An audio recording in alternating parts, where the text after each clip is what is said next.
साथियों, देश की आजादी के 75 साल पूरे होने पर मैंने लाल किले से एक आह्वान किया है। ये आह्वान है गुलामी की मानसिकता से पूरी तरह मुक्ति का।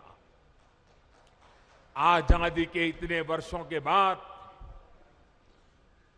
आखिरकार मुझे ये क्यों कहना पड़ा? क्या जरूरत पड़ी ये कहने की?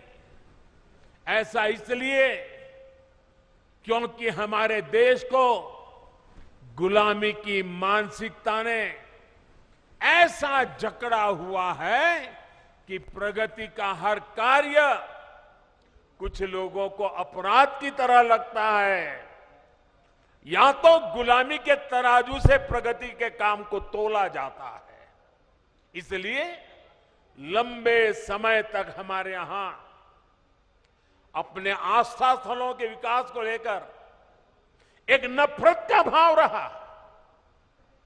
विदेशों में वहां की संस्कृति से जुड़े स्थानों की ये लोग तारीफ करते करते नहीं थकते, लेकिन भारत में इस प्रकार के काम को हे दृष्टि से देखा जाता था। इसकी वजह एक ही थी, अपनी संस्कृति को लेकर हीन भावना, अपने आस्था स्थलों पर अविश्वास, अपनी विरासत से विद्वेष। और ये हमारे समाज में आज बड़ा हो ऐसा नहीं है। आजादी के बाद सोमनाथ मंदिर के निर्माण के समय क्या हुआ था वो हम सब जानते हैं। इसके बाद राम मंदिर के निर्माण के समय इतिहास से भी हम भली भांति परिचित हैं। गुलामी की ऐसी मानसिकता ने हमारे पूजनीय पवित्र आस्था स्थलों को जर्जर स्थिति में ला दिया था। सैकड़ों वर्षों से मौसम की मार सहते आ रहे पत्थर, मंदिर स्थल, पूजा स्थल के जाने के मार्ग, वहां पर पानी की व्यवस्था हो तो उसकी तबाही, सब कुछ तबाह होकर के रख दिया गया था।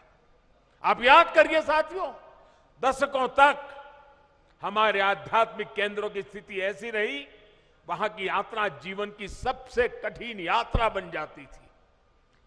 जिसके प्रति कोटि कोटि लोगों की श्रद्धा हो, हजारों साल से श्रद्धा हो, जीवन का एक सपना हो कि उस धाम में जाकर के मत्था टेक के आएंगे, लेकिन सरकारें ऐसी रही कि अपने ही नागरिकों को वहां तक जाने की सुविधा करने का उनको जरूरी नहीं लगा।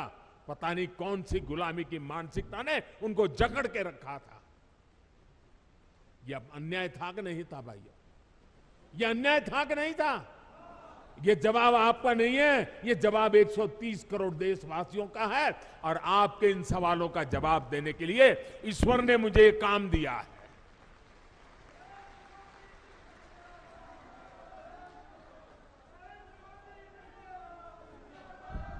भाइयों बहनों, इस उपेक्षा में लाखों करोड़ों जन भावनाओं के अपमान का भाव छिपा था।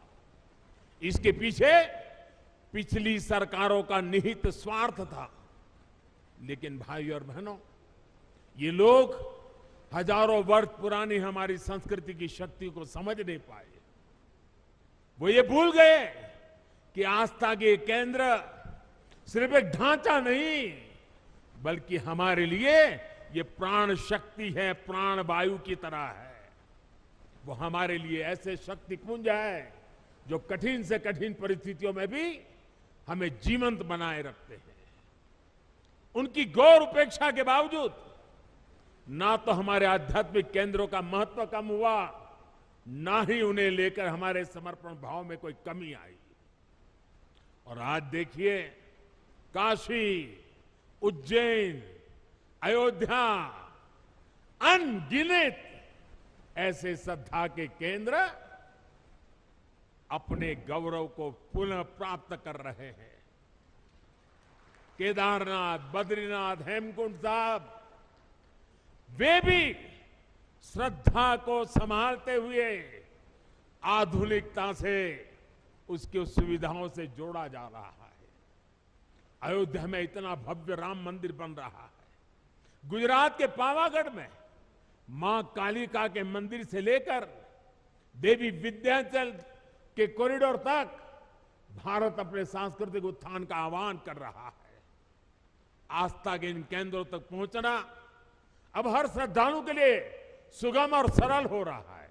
और जो व्यवस्थाएं विकसित हो रही है वो हमारे बड़े बुजुर्गों के लिए तो सुविधा है, लेकिन मुझे विश्वास है मेरे देश की नई पीढ़ी 12, 15, 18, 20, 22 साल के नौजवान बेटे बेटियां, उनके लिए भी ये श्रद्धा का आकर्षण का केंद्र बनेंगे। वो हमारी नीति होनी चाहिए। हम हमारे दिव्यांग साथी भी इन स्थानों पर जाकर दर्शन कर रहे हैं।